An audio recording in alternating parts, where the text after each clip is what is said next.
Hello, this is Stan Dubin, and welcome to the Hiring Tips Podcast.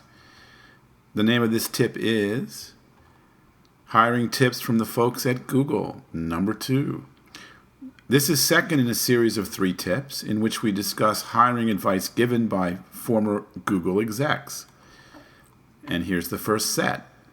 Do hire people who are enthusiastic, self-motivated, and passionate. Don't hire people who just want a job. Good advice, but it begs the question, can every position at your company be filled with an enthusiastic, self-motivated, and passionate individual? How self-motivated does the fellow stocking the shelves need to be? Does he need to be passionate about those items he's taking from a box and placing on a shelf? I'm not trying to be sarcastic here. It's a decent question, especially when many business owners tell me that a large number of applicants are not very motivated at all, with many of them just needing a job. My advice is to hold out for the best qualities for every position at your company. That's not always practical, but you certainly won't get what you want if you don't, want it enough. Okay, let's move on to the next hiring advice from the folks at Google. Do hire people who inspire and work well with others. Don't hire people who prefer to work alone.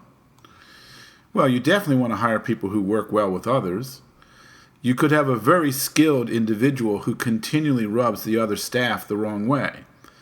Eventually, you find yourself in a juggling act of whether his adverse effects in the workplace outweigh his positive contributions. Someone prefers to work alone? Well, that's not the most social characteristic, but maybe she's a phenomenal producer and, if allowed to work on her own, will give you what you need and maybe then some. But generally speaking, I'd be concerned about someone who doesn't want to work with others. And finally, do hire people who will grow with your team and with the company. Don't hire people with narrow skill sets or interests. This last tip deals with a problem I see coming up more and more these days. New hires that only want the job for a short spell, maybe 6 months, maybe 2 to 3 years, but no long-term ambitions and no compelling interest to grow with the company.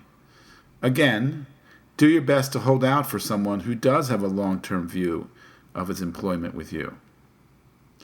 All in all, hiring can be a tough proposition.